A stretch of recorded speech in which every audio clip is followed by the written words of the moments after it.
तो सबसे पहले आईएमएफ जो है वो लोन देगा इंडिया को।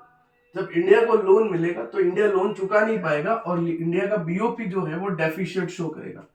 तो जब इंडिया का बीओपी डेफिशिएट शो करेगा तो इंडिया जो है वो इंटरनेशनली अपनी करेंसी को डीवैल्यू कर देगी, या फिर हम इसको कह सकते हैं डेप्रिशिएट कर देगी। यानी कि ये आपका एक्सचेंज रेट है, ये आपका एक्सचेंज रेट, इस एक्सचेंज रेट यानी कि $1 आपका 60 रुपए में आ रहा है तो इसको डीवैल्यू कर देगी, $1 इज इक्वल्स टू 80 रुपए का कर देगी। इसको बोलते हैं हम लोग डेप्रिशिएट करना।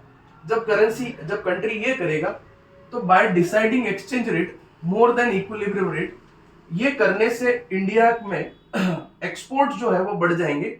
यानी कि हम लोग, इंडिया के लोग बाहर जो है वो ज्यादा एक्सपोर्ट करेंगे। जब बाहर ज्यादा एक्सपोर्ट करेंगे तो बाहर की करेंसी यानी कि जो फॉरेन की करेंसी है वो इंडिया में ज्यादा आएगी, यानी कि उसकी सप्लाई ज्यादा हो जाएगी। जब इंडिया में फॉरेन करेंसी की सप्लाई ज्यादा होगी तो जितने भी पार्टिसिपेंट्स है ट्रेड करने वाले, उन लोगों के पास फॉरेन करेंसी ज्यादा हो जाएगी। आरबीआई क्या करेगी, आरबीआई वो सारी करेंसी उन पार्टिसिपेंट से परचेस कर लेगी। आरबीआई जब उनसे परचेस करेगा तो आरबीआई उनको इशू करेगा डोमेस्टिक करेंसी टू डीलर्स। ये वही डीलर्स हैं, ये पार्टिसिपेट जो होते हैं वही। तो आरबीआई डोमेस्टिक करेंसी इशू करके इनको पे कर देगा और ये लोग, ये सारे पार्टिसिपेंट्स आरबीआई को क्या दे देंगे, फॉरेन करेंसी।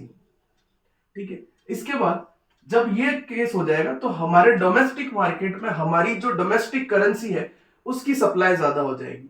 जब सप्लाई ज्यादा होगी तो लोगों के पास पैसा ज्यादा आएगा। जब लोगों के पास पैसा ज्यादा आएगा तो लोग गुड्स और सर्विसेज की डिमांड करेंगे। डिमांड ज्यादा करने से हमारी कंट्री में इन्फ्लेशन आ जाएगा। साथ ही साथ जब आरबीआई ये काम करेगी तो आरबीआई के पास इंटरनेशनल करेंसी आ जाएगी। आरबीआई कहां से लेगी, इन पार्टिसिपेंट से, और इंडिया आरबीआई के पास आ जाएगी इंटरनेशनल करेंसी। इस इंटरनेशनल करेंसी से आरबीआई पेमेंट करेगी